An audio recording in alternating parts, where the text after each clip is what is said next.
네, 저는 50 중반을 살아가면서 인생을 바라볼 때 몇 가지 중요한 문이 있다는 것을 발견합니다. 출생의 문 중요하지요.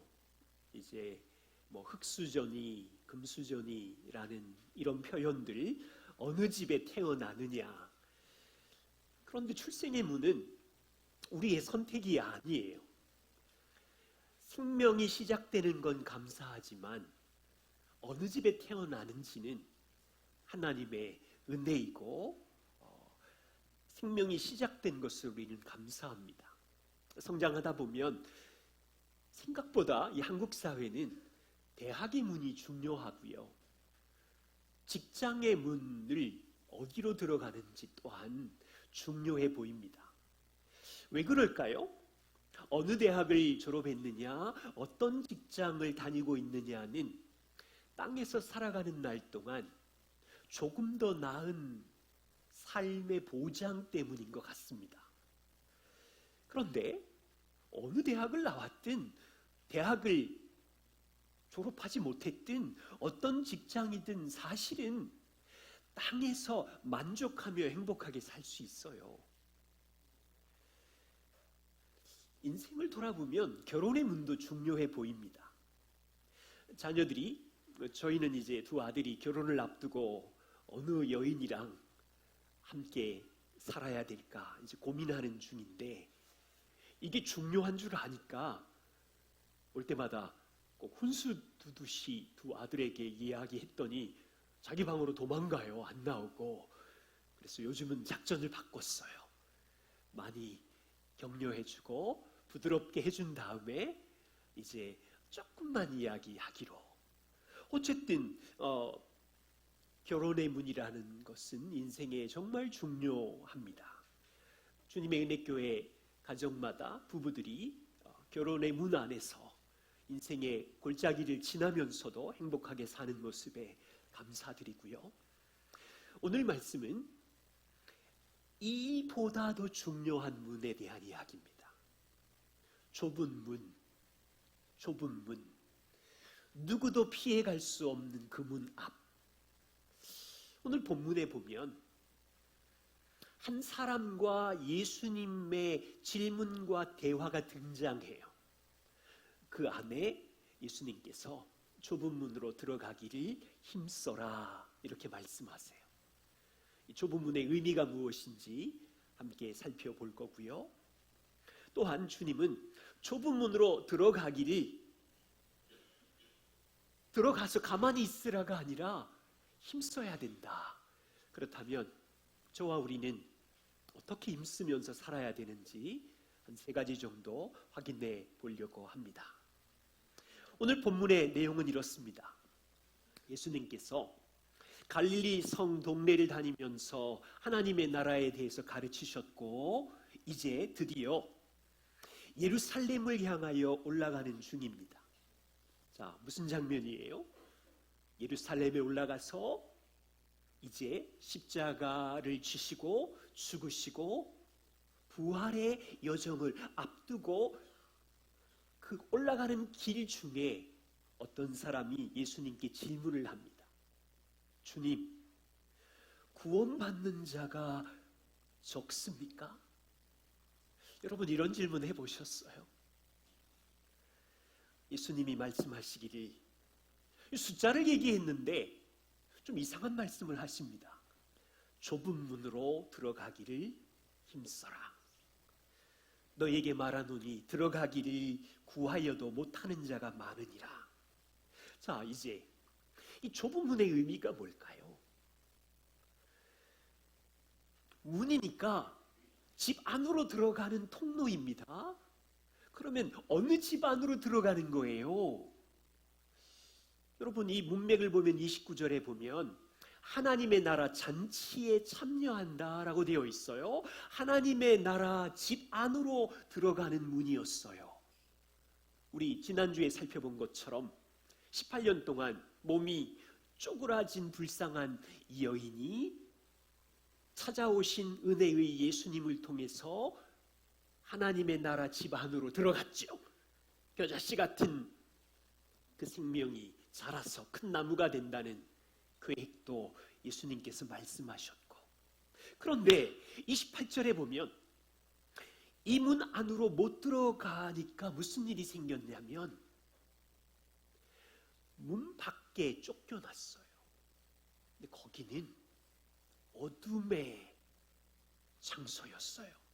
거기서 슬피 울며 이를 갈면서 있어요.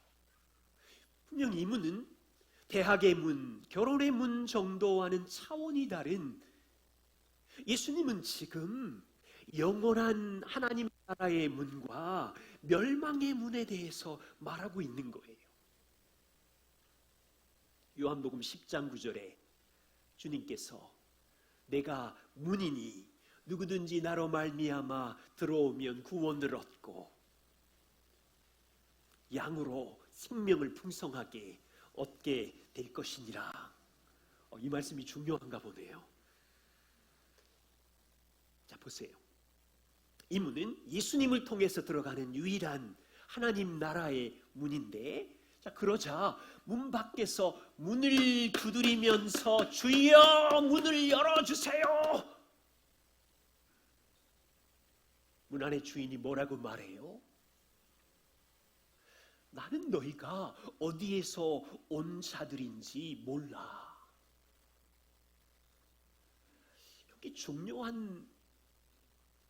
중요하게 발견하는 교훈이 있는데, 문 안에 들어가고 못 들어가고는 문 밖에 있는 사람의 노력이나 애씀, 본인이 쌓아놓은 걸로 거기 들어가고 못 들어가고가 결정되는 게 아니에요. 주인이 이 사람을 아느냐 모르느냐, 그게 중요한 거예요. 주인이 아는 사람이면 들여보내고 모르는 사람이면 절대 못 들어가요. 아무리 돈을 많이 쌓았든, 아무리 권세를 누리고 있든, 아무리 떵떵거렸든 자기가 쌓은 노력, 힘, 돈으로는 입장권을 구하고 들어갈 수가 없어요.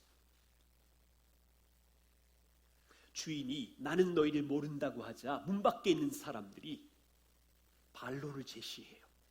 26절, 주인님, 우리는 주 앞에서 먹고 마셨어요. 또한 주님께서 우리가 길거리에 있을 때 우리를 가르쳐 주지 않으셨나요? 그들은 두 가지 반론을 제시하는데, 자신들은 주님 앞에서 먹고 마셨대요. 주인이 자기들을 길에서 가르쳤대요. 이건요, 거짓말이 아니었어요. 실제로 그들은 주인과 교제를 나누었다고 강조해요. 오히려 이 생각을 해봐요. 문 밖에 있는 사람들이 얼마나 당황했을까? 아니, 나는 주인이신 그분이랑 땅에서 이렇게 교제했는데 그분이 나를 모른대. 얼마나 당황했을까?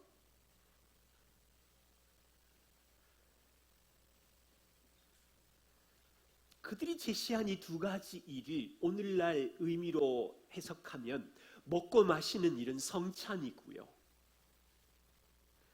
길에서 주께서 가르쳤다는 이야기는 예배에서 말씀이든 설교를 통해서 배웠다는 뜻이에요. 그들은 성찬식에서 주님의 살과 떡을 떼며 참여했고요, 예배의 설교 시간에 복음을 들었고 예배 안에서 함께 찬양했어요. 자, 보세요. 우리가 성찬식에 참여하고 설교를 듣는다고 해서 구원이 보장되는 건 아니라는 거예요. 물론 예수님이 성찬도 설교도 필요 없다고 말씀하시는 것은 절대 아닌데, 그보다 더 중요한 건 주님이 이 사람을 아느냐 모르느냐가 더 중요해요. 물론 주인은 이들을 알고 있지요. 주님은 모든 행동과 말과 생각과 인생 전체를 다 아시죠. 주인은 그들이 땅에 있을 때 예배 참석과 성찬 어떻게 했는지 알고 있어요. 그런데 주인은 그들이 모른다고 해요. 왜죠? 그 이유가 27절에 있어요. 주님은 알고 있었는데 그들은 행악하는 자였어요. 나를 떠나라. 그들이 땅에 있을 때 성찬에도 참여한 것을 보셨고 예배에서 말씀을 듣고 가르침을 받는 것도 아셨지만 주님의 평가는 그들은 악한 일을 행하던 자였어요. 열매가 불의로 가득 차 있어요. 그들의 몸은 성찬에 참여했고 은혜의 자리 말씀을 듣는 예배에 있었지만 몸은 신앙의 형식을 가지고 있었지만 그들은 자기 욕망과 땅의 쾌락으로 악을 행하며 살았어요. 그들은 자기도 속은 거예요. 자기도 당황한 거예요. 그런데 주인의 눈을 속일 수는 없었어요. 그들이 땅에서의 신앙의 행동을 그 누구보다 바리새인들 생각해 보세요. 금식 2번 하고 기도하고 수많은 좋은 형식은 다 했는데 가르쳤고 귀신도 쫓아냈고 사람들에게 박수를 받았고 그런데 그 동기는 그 열매는 자기 배만 채웠고 자기 거짓으로 가득 찼고 그 열매는 악하고 나쁜 열매로 가득 차 있는데 주인의 눈을 속일 수가 없었던 거예요. 여러분 세상에서 가장 소름 돋는 무서운 말이 뭔 줄 아세요? 마지막 날 주님이 나 너 몰라. 마지막 날 주님이 나 너 몰라. 이 말이 가장 무섭고 소름 돋는 말이에요. 저는 우리 어머님 20년 전 일을 잊을 수가 없어요. 말씀드린 적이 있나? 제가 아마 30대 중반쯤 됐을 거예요. 아버지가 교회 친구에게 너무 친하니까 보증을 썼어요. 보증 금액이 거의 본인의 재산의 3분의 2 전 재산 같았어요. 그런데 친구가 부도가 났어요. 들어보니 장난이 아니에요. 우리 집까지, 하나 있는 집까지 팔아야 됐어요. 어머니가 어느 날 그 와중에 기억이 나요. 제가 설교를 준비하다가 또 생각났는데 전화해서 이 울상에 되어 있는 두 분에게 본인들이 보증 쓴 건 잘못하신 거고 이제 준비를 하셔야 되겠네요. 집을 팔고 이사를 가셔야 돼요. 방 2칸이든 1칸이든 보증 쓴 책임을 지셔야 되잖아. 어느 날 어머님이 금식을 하고 계시더라고요. 제가 여쭈었어요. 어머니 왜 금식하세요? 돈 때문에 금식하세요? 30평 그 주택 그게 그리우세요? 그랬더니 어머님 말씀이 이래요. 야, 내가 천국 못 갈까 봐 금식하고 있어. 내가 그 친구 볼 때마다 미워 죽겠어. 주님은 원수까지 사랑하라 하셨는데 그 친구 보면 사랑할 마음이 아니라 막 이 안에 분노가 끓어올라. 돈이 문제가 아니라 내 마음에 사랑할 마음 달라고 기도하는 거야. 천국 갔는데 주님이 나 모른다고 하면 어떻게 하겠니? 제가 이 고백을 잊을 수가 없어요. 물론 한 1, 2년 안에 그들의 자녀들에게 복을 주셔서 해결해 주셨지만 어머님 진짜 크리스찬이셨구나. 예수님은 누가복음 13장 28절 30절에 누가 하나님의 나라에 들어가는지를 말씀하세요. 여러분 이 예수님의 말씀은 이제 예수님께서 구원의 시대가 열렸다고 하는 놀라운 예언을 말씀하시는 거예요. 누가 하나님의 나라에 들어갑니까? 예수님의 말씀을 보면 아브라함과 이삭과 야곱과 모든 선지자는 하나님의 나라에 있을 것이야. 조금 건너뛰어서 또한 거기 누가 가냐면 동서남북으로부터 온 사람들, 이방인들이 와서 하나님의 나라에 참여하게 될 거야. 그런데 충격적인 사실을 말하는데, 너희가 누구예요? 지금 이 말을 듣고 있는 이스라엘의 바리새인들, 서기관들, 너희는 아브라함의 자손이라고 말하고는 있지만 하나님의 나라에 들어갈 수 없을 거야. 밖에 쫓겨서 울며 슬피 이를 갈면서 있을 거야. 왜 그렇습니까? 당시 서기관들과 바리새인들은 구약의 선지자의 글을 연구하고 읽었을 때 메시아 그리스도가 오셔서 우리를 구원한다는 이야기를 연구하고 가르쳤음에도 불구하고 땅에 성육신하신 하나님의 아들 그리스도를 보고도 거절하고 십자가에 못 박아 죽이잖아요. 그들은 분명 먼저 된 자들이었어요. 구약의 하나님의 자녀였던 이스라엘은 하나님의 말씀 율법을 갖고 있었고 율법을 연구하며 선지자의 글을 연구하며 메시아 그리스도가 온다는 것을 연구했고 메시아이신 그리스도가 오셨는데 알아차리지 못하고 그를 십자가에 죽여버렸어요. 오히려 동서남북에 흩어진 이방인들, 그들이 지옥의 땔감처럼 비웃었던 이방인들, 그들 나중된 자가 하나님의 나라 잔치에 참여한다는 거예요. 시간이 30년이 흘렀어요. 바울이 수천키로 떨어진 동서남북에 흩어진 교회, 로마 교회의 성도에게 보내는 편지에 이렇게 말하고 있어요. 의를 따르지 아니한 이방인들, 이들 누구예요? 동서남북에 흩어진 유대인들이 미워했던 그 이방인들은 의를 얻었으며, 무슨 의? 믿음에서 난 의이고, 그런데 반대로 의의 법, 하나님의 율법의 말씀, 선하신 말씀을 먼저 된 그들 이스라엘은 율법을 지키지도 못했으며, 왜 그렇습니까?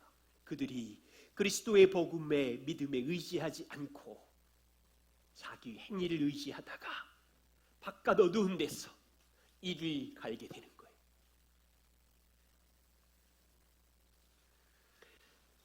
성도 여러분, 우리는 여기 있는 나중된 자, 이스라엘 밖의 이방인들이었어요. 자, 나중된 자인 이방인인 우리들이 어떻게 그리스도인으로 살아갑니까? 이 일이 어떻게 가능해졌어요? 예루살렘으로 올라가던 예수님이 십자가에 죽으시고 부활하시자 구원의 새 시대가 열렸기 때문인 거지요. 그 복음을 믿고 흩어져 있던 동서남북에 흩어진 이방인들이 예수 그리스도의 십자가와 부활을 믿고 그 나라 안으로 들어간 거죠. 지금 수천키로 떨어진 로마의 이방인들이, 골로새 이방인들이, 중국 이방인들이, 한국에 있는 우리 같은 이방인들이 오늘 본문에서 기억할 것이 있어요. 유대인들처럼 설교를 듣고 성찬에 참여하는 것 자체가 그 나라에 들어가는 입장권이 아니라는 거예요. 주님의 말씀을 들을 수도 있고 주의 성찬에 살과 피를 함께 교제할 수도 있지만, 주님이 우리의 저주를 받고 용서해 주셨다는 진리를 경험하고서도 서로를 용서하고 용납하지 못한다면 유대인들 같은 처지가 될 수 있는 거예요. 1만 달란트 갚을 수 없는 사랑과 용서를 하나님께로부터 받았으면서도 일상의 삶에 용서를 실천하지 않는다면 오늘 본문에 있는 주님이 나 너 모르겠는데 형식은 복음을 들었지만 열매는 여전히 자기가 하고 싶은 대로 쾌락과 욕망대로 산다면 주님은 눈을 속일 수 없잖아요. 그 나쁜 열매를 보시고 주인은 대체 너 누구니? 지금 우리는 이 땅에서 완전하게 살아야 한다는 말을 하고 있는 게 아니에요. 누구도 완전한 사람은 없어요. 주께서 주신 복음을 내 삶에 적용함으로 주님이 그렇게 사랑하셨고 용납하셨고 우리를 품으신 것을 적용함으로 내 삶의 열매를 맺으라고 이야기하는 중이지요. 그렇다면 복음을 믿는 우리에게 좁은 문에 들어오기를 힘쓰라는 말씀의 의미가 무엇일까요? 보세요.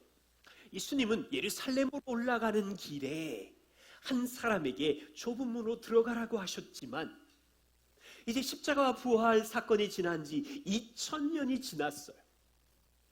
동서남북에 흩어진 이방인들 우리까지 포함해서 이 말씀의 의미는 무엇입니까?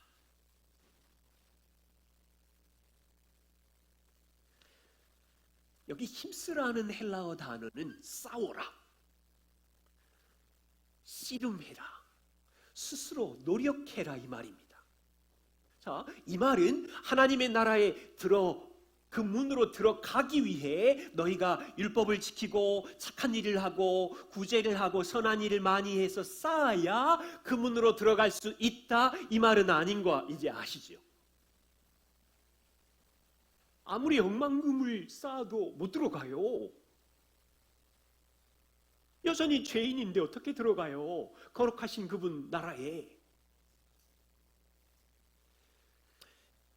그 문으로 들어가려면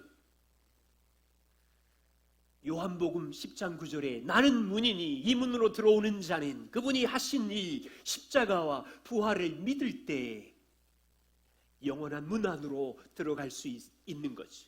그렇다면 복음을 진실로 믿으십니까? 그러면 우리는 지금 이미 그 나라 안에 들어와 있어요. 혹시 여기 우리 자녀들이 있죠? 나는 아직 예수님을 주인으로 고백하지 않는데 무서운 마음이 들지요. 슬피 울며 이를 갈게 되는 저희 아이들도 어느 날 두려워서 아빠 어떡해 그런 적이 있었는데 자녀들에게 부탁해요. 초조해하지 마세요.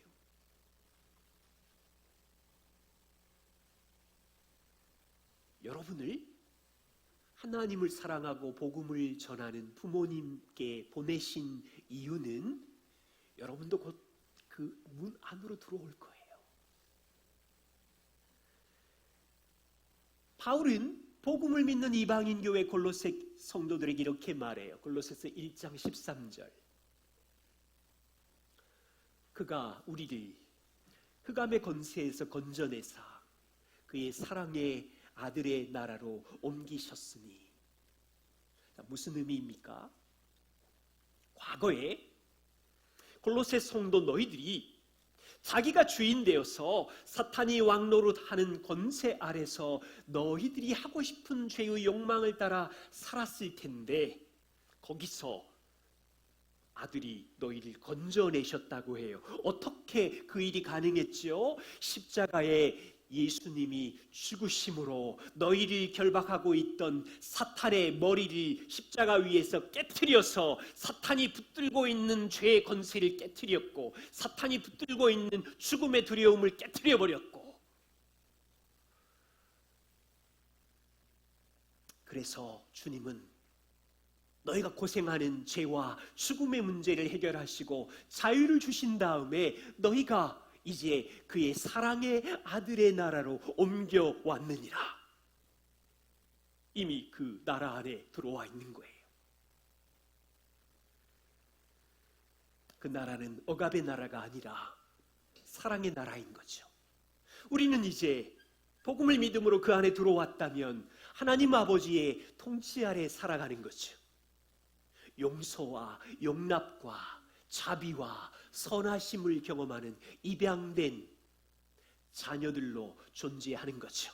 거기에 바울도 들어와 있고 베드로도 들어와 있고 강성환도 들어와 있고 18년 동안 몸이 쪼그라진 불쌍한 여인도 하나님의 아들이 하신 일로 이 나라 안에 들어와 있어요. 그런데 기억하실 것이 있어요. 그 나라 안에 들어와 있지만 아직 완성은 아니에요. 언제 완성이 돼요? 하나님의 나라는 미래에 완전한 자유와 사랑과 기쁨으로 미래에 완성이 돼요. 주님이 재림하실 때. 그때까지는 우리는 여기 팔을 딛고 세상에 살고 있는 거예요. 예수님의 말씀은 이런 거죠. 너희가 복음을 믿느냐? 하나님의 나라 안으로 들어와 살고 있는 것을 기억해라. 그런데 아직 완성은 아닌 걸 기억해라. 그래서 미래에 완성될 그 나라에 들어가기 위해서 이 땅에 사는 동안 힘써야 될 것이 있다는 걸 기억해라. 자, 여러분 구원론을 정리하셔야 돼요. 간단하게 정리하세요. 보세요. 1번, 과거에 우리는 그리스도께서 행하신 십자가와 부활을 믿음으로 우리는 아무것도 한 게 없는데 은혜로 자비로 하나님의 그 크신 긍휼의 풍성하신 사랑으로 죄와 죽음의 문제가 해결되고 그 사랑의 아들의 나라로 옮겨졌어요. 자, 믿으세요. 그런데 이 나라는 아직 미완성이에요. 재림하실 미래에 일어나는 일이에요. 미래에 영원한 나라의 자유와 기쁨의 잔치가 있을 거예요. 그런데 현재 우리는 무엇을 해야 되나요? 빌립보서 2장 12절. 사랑하는 자녀 여러분, 여기서 항상 그 나라의 주인이신 아들에게 복종하며 두렵고 떨림으로 힘써서 구원을 이루어 가십시오. 땅에서 현재 우리는 그 나라에 들어가기 위해서 힘써서 수고하고 있는 중인 거예요. 예수님은 이렇게 말씀해 주셨죠. 너희가 이 나라 안에 있지만 힘써야 될 일이 있다. 두 가지. 완성된 나라에 들어가기 전에 이 땅에서 너희를 구원하신 주인이신 예수님의 말씀에 순종하며 온 마음을 다하여 온 힘을 다하여 온 에너지를 다하여 하나님을 사랑하는 데 힘써라. 매일 똑같이 너희 눈에 보이는 배우자를, 자녀를, 교회 친구들을, 직장 동료를 주님이 너희를 사랑하는 것처럼 매일 똑같이 온 힘을 다하여 온 마음을 다하여 모든 에너지를 다하여 힘써라. 망가진 너를 사랑한 것처럼, 도저히 나에게 올 수 없는 너희를 용납한 것처럼. 너희가 이웃을 볼 때 까칠하냐? 내가 너희를 볼 때는 얼마나 힘들겠니? 그런데 내가 너희를 품지 않았니? 여러분, 우리가 이웃을 볼 때 차이는 요만큼이라면 전능하신 거룩하신 분이 우리를 볼 때 그분이 우리를 어떻게 품어내시겠어요? 그런데 품어내시잖아요.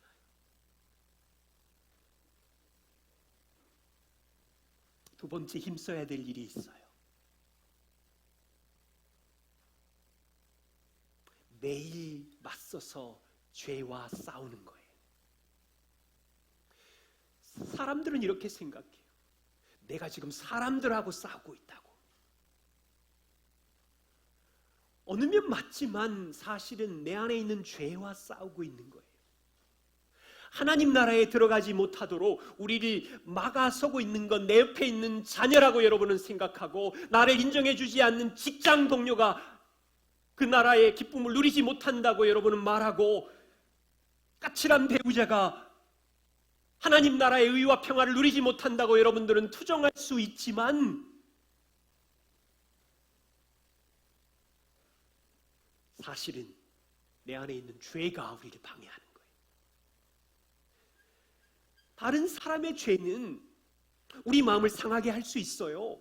자녀들의 까칠한 불순종이 우리를 막 짜증나게 하고 분노하게 할 수 있어요. 그런데 여러분 아세요? 부모의 까칠함과 분노가 아이들이 분노하게 하고 힘들게 하는지? 남편의 반복적인 죄가, 아내의 약함이 우리를 고통스럽게 화나게 할 수 있어요. 그런데 다른 사람의 죄 때문에 내가 하나님 나라에 들어가지 못하도록 막는 게 아니라 다른 사람의 죄에 반응하는 책임은 나한테 있는데 내가 그 죄를 선택했기 때문에 내 마음에 죄된 욕구가 나를 분노로 반응하게 하고 미치게 한 거지.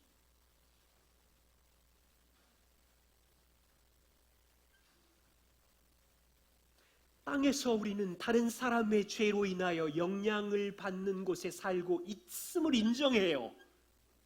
근데 우리의 반응은 우리 책임이잖아요. 내 안에 계신 성령님께 순종해서 그 반응하는 죄를 죽이고 성령의 위로와 복음의 확신과 기쁨을 가지고 살 수 있어요. 자, 이미 우리는 주의 나라 안에 문을 열고 들어와서 사랑의 아들 예수의 인도를 받고 있어요. 그런데 땅에 있는 우리가 불완전한 죄인이기 때문에 매일 할 일이 있는데 완성된 나라에 들어갈 때까지 내 마음에 있는 죄성과 날마다 힘써 싸우는 거라고요.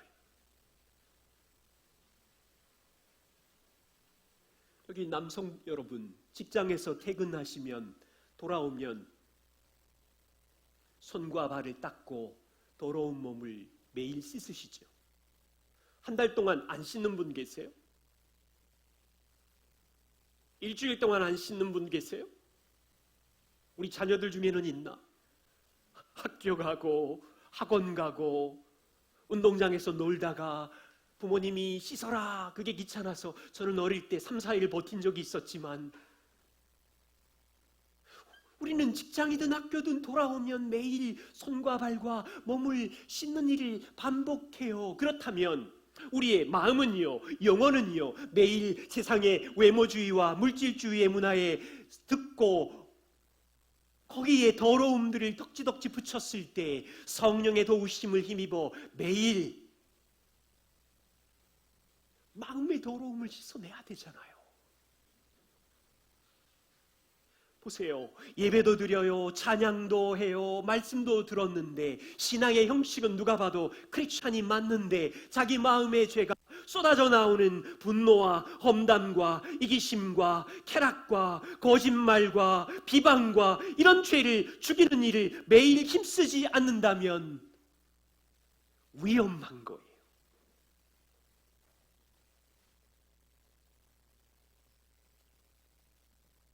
한 달 전인가요? 얼마 전 아내가 여하디 세미나 일주일을 남겨놓고 준비하고 있었어요.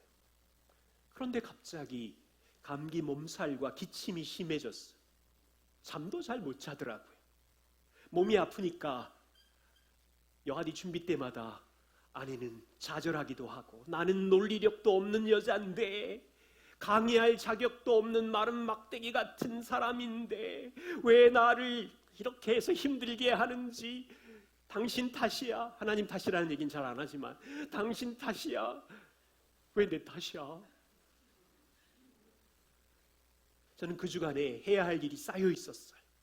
나름 화요일, 수요일, 목요일 계획이 다 있었는데 글쎄 아내는 아프지요.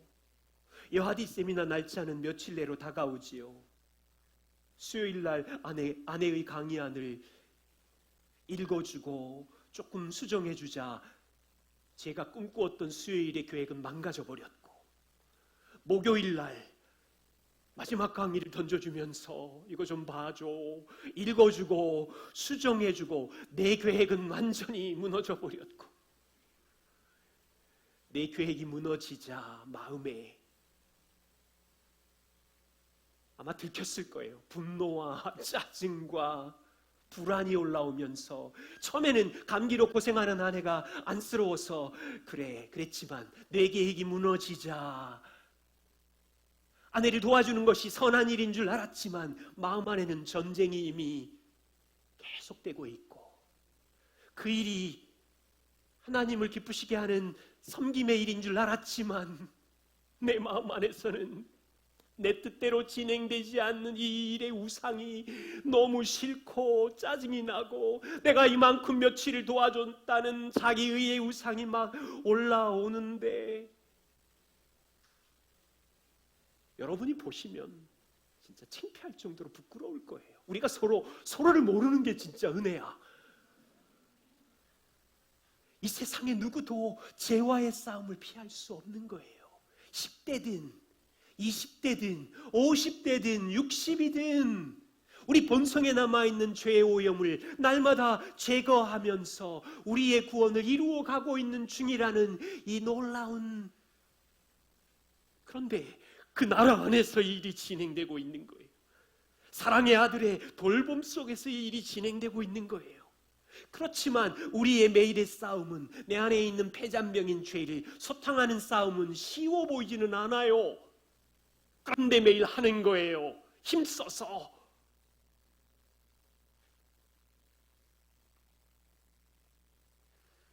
하나 더 기억할 것은요, 형통한 날과 곤고한 날, 모든 날 힘쓰며 살아야 돼요.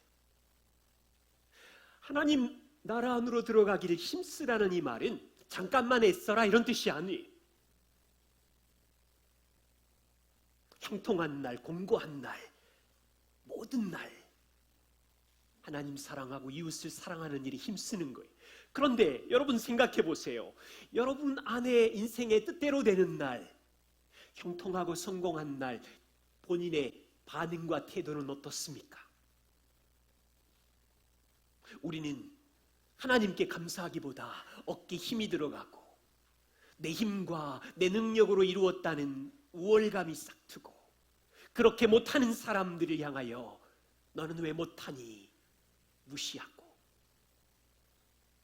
하나님이 주신 성공에 짧게 감사하고 인색하고, 하나님은 너에게 주신 성공의 열매로 이웃을 섬기고 더 가치 있고 보배로운 일에 헌신하라고 주셨건만 조금 가지면 더 가지고 싶고, 조금 편안하면 더 편안하고 싶고, 아주 위험해요. 형통한 날 아주 위험해요. 실패한 날, 뜻대로 안 되는 날은 어떠세요? 여러분의 반응을 생각해 보세요. 무너진 날, 망가진 날, 자기를 비관하고 급기야는 주변 탓을 하고 급기야는 하나님을 원망하고, 하나님이 나를 사랑하지 않으신 거야. 그분이 계시긴 한 거야. 내가 이렇게 충성하는데 왜 이런 일로 나를 보답하시는 거야. 예수님의 씨 뿌리는 비유를 살펴보세요. 주님의 생명의 씨가 가시밭 마음에 떨어졌어요. 그런데 싹이 났다가 죽어버렸어요. 왜 그렇습니까? 그는 분명 말씀을 들었는데 여러분 참 놀라워요. 이 전능하신 생명의 말씀이 인간의 욕심 때문에 죽을 수도 있어요. 얼마나 인격적이세요. 그러면 해야 될 텐데 인격에 쏜 말씀의 씨앗이니까 말씀을 들었는데 이 사람 마음 안에 이생의 염려와 재물과 향락의 기운이 막혀서 생명의 씨의 말씀, 전능자의 말씀이 죽어버렸네. 여러분 보세요.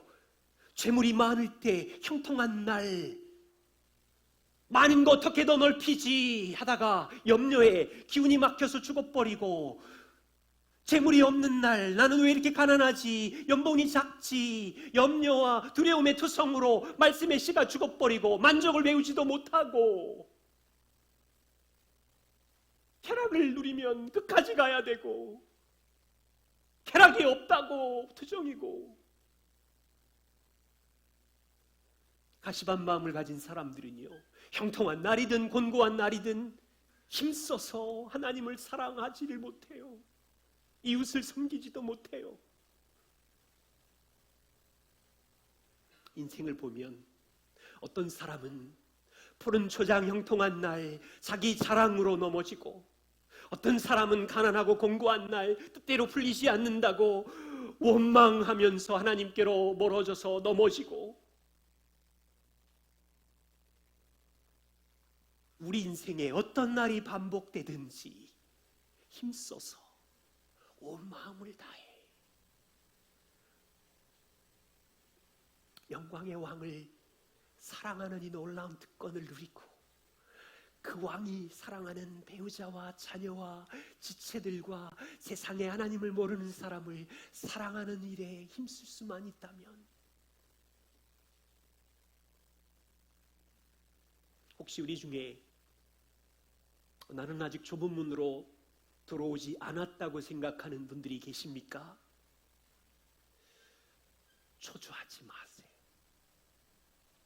주님께 우리를 맡기고 예배를 드리고 십자가와 부활과 주님이 오신 일을 더 많이 생각하고 묵상하고, 나 주님 알고 싶은데, 그 나라 안으로 들어가고 싶은데 라는 사모함을 가지면 주님은 우리를 만나주시잖아요. 혹시 우리가 지금 하나님의 나라 안으로 들어와 있습니까? 그러면 기억하십시오. 아직 완성이 아니에요. 여기서 힘써야 될 일이 있어요. 매일 우리의 죄를 성령과 함께 죽이는 거예요. 그 일을 해야 주님을 알아가고 닮아갈 수 있어요. 또한 형통한 날이든 곤고한 날이든 우리의 패턴을 잘 살펴보시고, 무슨 날이 오든지 주님을 의지하고 신뢰하는 일에, 이웃을 사랑하는 일에 조금씩 자라나자, 힘쓰자. 그래서 주님 문 앞에 섰을 때 내가 너를 안다, 내가 너를 안다, 어서 와라, 그 말을 듣는 날까지 우리가 함께 걷고 싶어요. 기도하겠습니다.